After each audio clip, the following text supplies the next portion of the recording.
My best friend in college was prone to fits of melancholy. It usually hit late in the evening as we were studying. He would start to grow restless, begin to pace, get very quiet, and then he would pick up his saxophone and head for the door. Out into the night air, he would go onto the battlefield to find a cannon or a monument, and there he would perch himself and unleash a God-forsaken tune that spoke of the pain and the angst and the despair that he was feeling. It was a mournful cry that went up in the night air,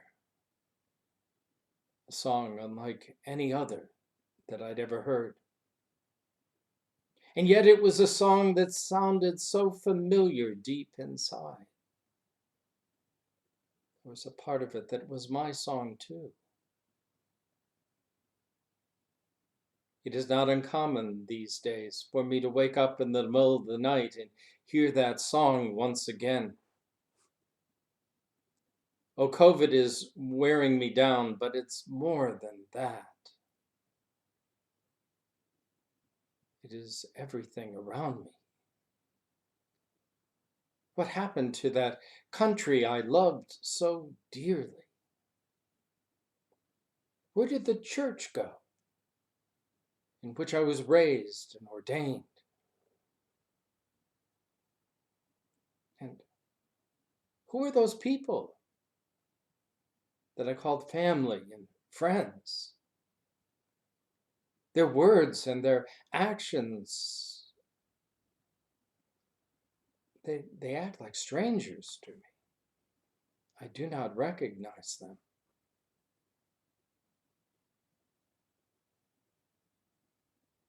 But I know I'm not alone. I hear that cry on the streets. I hear it in hospital corridors. I hear it in the night walk along the halls of nursing homes.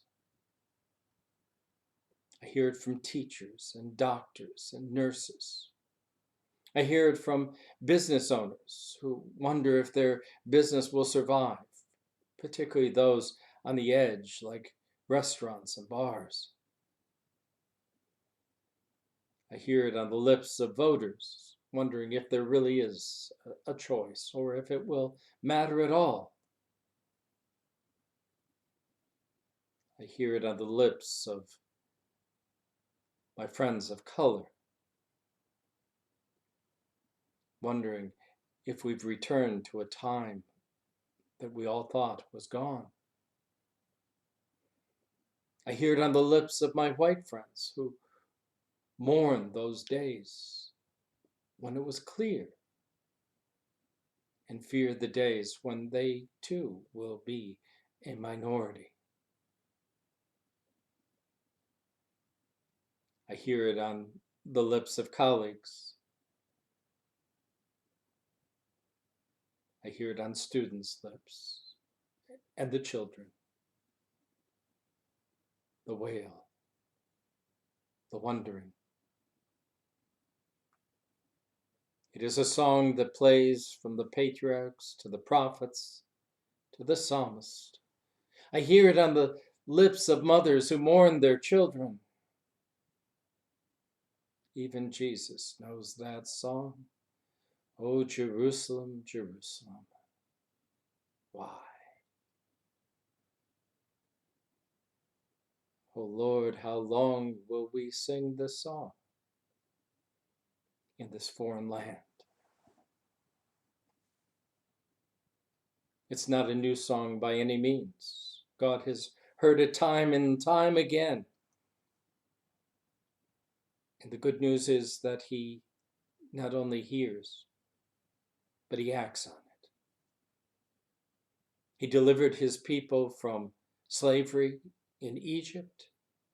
He brought them home from the exile in Babylon. When the Greeks desecrated the temple, he gave a light that would not go out. And when we found ourselves lost in the brokenness of the night, he sent his Son to save us once and for all.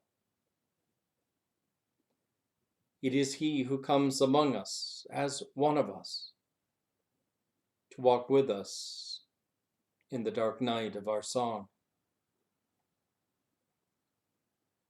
One of the interesting pieces about this biblical lament, this song of the night, is that it is not only a wail of our mourning and our pain, but there is a second part to it, in which we are invited to begin to remember what God has done in the past and the promises that God holds out to us in the future. It is also a time to remember, to begin to envision a new world and to live into the new possibilities that God is opening up for us in our work and in our relationships, in our life.